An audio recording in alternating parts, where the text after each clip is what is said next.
শুধু একটা দুঃসংবাদ দিতে চাই, যারা ভোট কেন্দ্র দখল করার জন্য নিয়ত করে বসে আছেন, বাক্স দখল করার জন্য নিয়ত করে আছেন, তাদের স্বপ্নভঙ্গ হবে। তাদের স্বপ্নভঙ্গে আপনারা সেই দিনই এই ইতিহাস ভুলে যান, ভোট কেন্দ্র দখলের ইতিহাস ভুলে যান।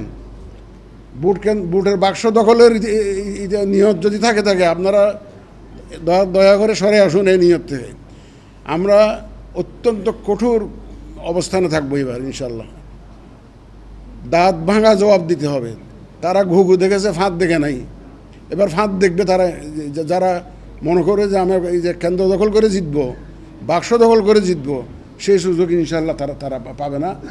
এখানে আমরা দেশবাসীকে সাথে নিয়ে, আইনশৃঙ্খলা বাহিনীর সহায়তা এবং আপনাদেরকে সাথে নিয়ে আমরা এই কাজটা সারবো ইনশাল্লাহ।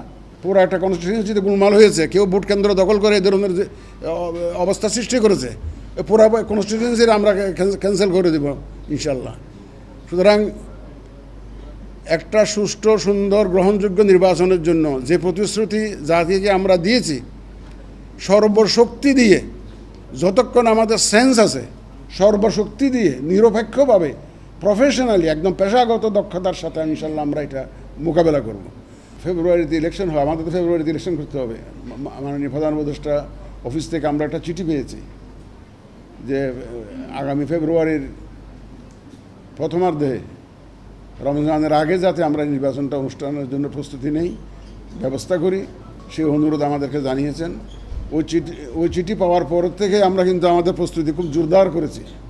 শুক্রবার তো উইকলি হলিডে, আপনি গিয়ে দেখবেন যে আমার অফিসে লোকজন কাজ করছে, রাউন্ড দি ক্লক কাজ চলছে আমাদের হেড অফিসে যেমন, আমাদের মাঠ পর্যায়েও তেমন। দেখবেন যে ওরা 24 ঘন্টা আসলে নিয়োজিত আছে কাজে। পিআর পদ্ধতি তো বিভিন্ন রাজনৈতিক দল দাবি করতেছে, এটা তো আমাদের কনস্টিটিউশনে নাই, কোনো আইনেও নাই।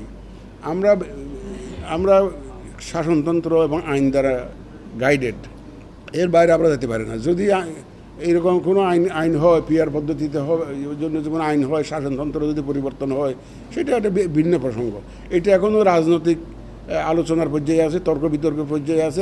এটা রাজনীতিবিদদের ব্যাপার। ভাই, আমার তো 5700 কর্মকর্তা, এদেরকে কোথায় পাঠিয়ে দেবো এদেরকে? তাদের মধ্যে যারা স্বপ্রণোদিত হয়ে নিজের একদম স্ব উদ্যোগে ভোট জালিয়াতিতে যারা জড়িত ছিল, স্ব উদ্যোগে জড়িত ছিল, তাদেরকে তো অবশ্যই আমরা এই দায়িত্বে রাখবো না। এবং এটা আপনারা যেটুকু চিন্তা করছেন তার চাইতে বেশি সজাগ আছি আমরা কোনো দলের পক্ষে নই, আমরা কোনো প্রার্থীর পক্ষে নই। আমরা একদিকে বলতে পারেন 18 কোটি জনগণের পক্ষে, অথবা 13.5 কোটি ভোটারের পক্ষে। এই ধরুন আমরা সেইভাবেই আমরা কাজ করছি। আমাদের প্রত্যেকটা অফিসারকে আমরা সেইভাবে নির্দেশনা দিচ্ছি। আগের মতো যে ধরনের হুকুম যেত, আমাদের হুকুম যাবে অ্যাজ পার ল, আমাদের হুকুম যাবে অ্যাজ পার রুল, একদম নিরপেক্ষভাবে যাতে কাজ করে আমাদের অফিসাররা, সেই নির্দেশনা থাকবে। আমি যে ফিল্ড ভিজিটে আসছি, এটাই আমার উদ্দেশ্য, তাদেরকে মেসেজটা দেওয়া যে অন্যায় কোনো হুকুম আমাদের তরফ থেকে যাবে না, এবং অন্যায় কোনো আবদার কারো কাছ থেকে আমরা শুনবো না। আমরা একদম সম্পূর্ণ নিরপেক্ষভাবে যাতে কাজ করি, পেশাদারিত্বের সাথে কাজ করি, সেইটা নিশ্চিত করার জন্যই কিন্তু আমি এই ফিল্ড ভিজিটে আসছি।